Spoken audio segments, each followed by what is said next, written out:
everyone, and welcome to part 2 of creating a needle felted pony. On to where we left off in part 1, where we created each limb separately, with each of them having loose and unfelted ends, which is how we will be attaching them to the body. That will slowly become more and more dense as we keep felting and adding more wool to build up from these basic shapes.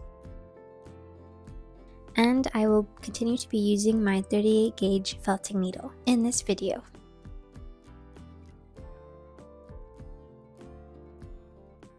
The first piece we're going to be attaching is actually not the head, because it can possibly throw off the balance of the whole project.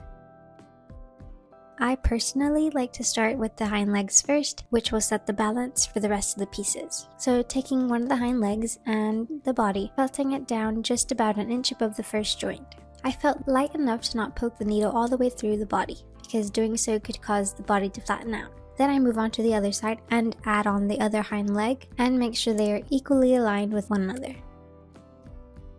All I want to do at this stage is relatively attach all parts together to preview the pieces when, and check that everything is aligned nicely before committing to the spots that they were placed. When placing the front legs, I measure out one leg length between and make sure that the joints are at the same height as the hind legs, and repeat the process with the last leg. This piece is going to be a bit wobbly at first and not have much of a structure, which will make this easy to wrap extra wool around.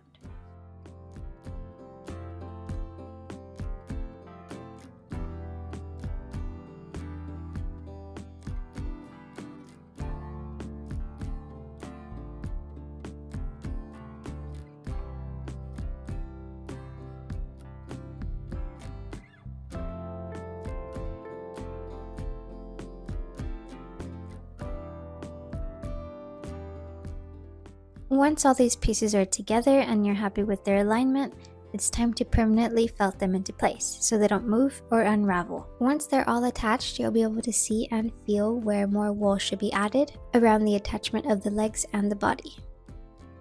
I'll start by wrapping more wool around the top of the legs to fully attach and support piecing the limbs together. Start by wrapping a small amount of wool around the top of the leg where you felted them down into the body and felt the wool from all angles so it's tangled together, and this will secure it. Once it's secured, you want to start creating a bit of depth and create curves and grooves to capture the muscles on the front and the hind legs. Doing this can create a bit of depth for the piece so it's not so flat and square looking. All of this extra wool that's being added, no matter where it's being added, really increases the density of the project as a whole. Just keep felting until it's dense. It doesn't need to be felted perfectly. There should still be loose fibers sticking out.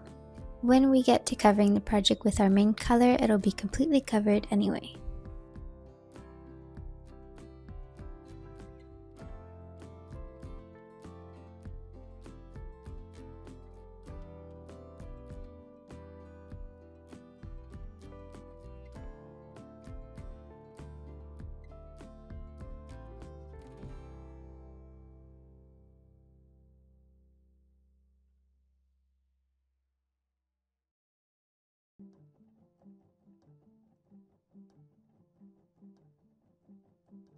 And I'll also build up the muscles around the joints, especially on the hind legs and the muscle on the thighs.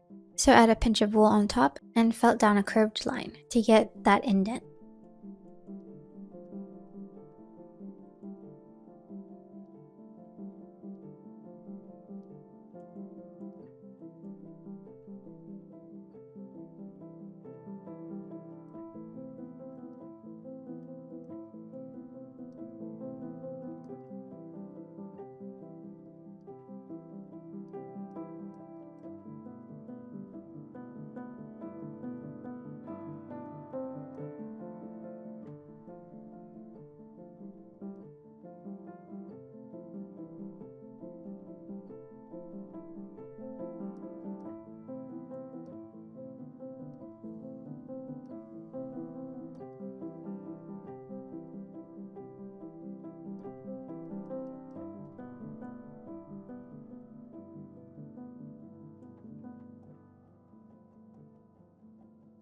After building up the muscles and details on the legs, I'll just add some extra wool by wrapping a small sliver of wool around the body.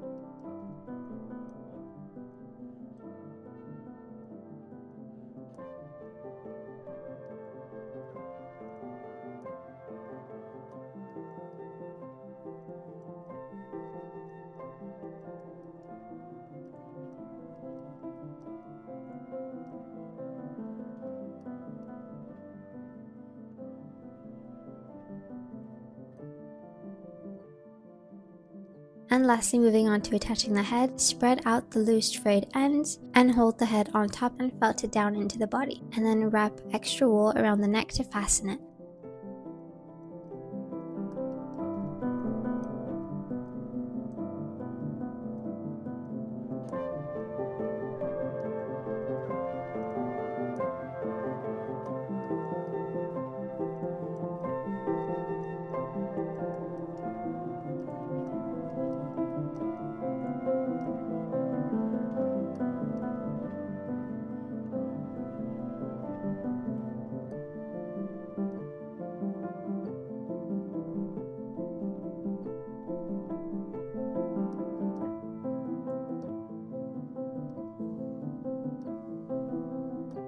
You can see that this piece is very sturdy to what we started out with when we were just attaching the limbs. It holds its shape even when squished and moved about. It stays or goes back to its felted position.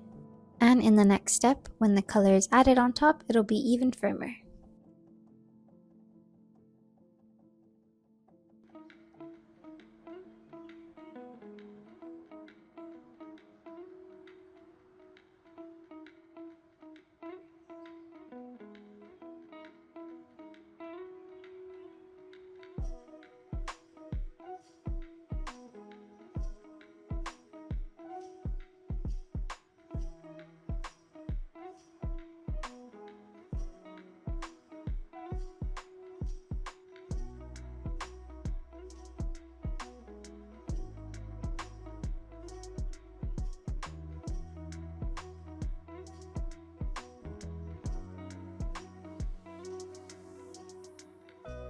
This piece actually ended up being a lot bigger than the original horse, which is completely okay. Not all projects are going to end up the same even though you use the same technique. Thank you so much for watching to the end of this video.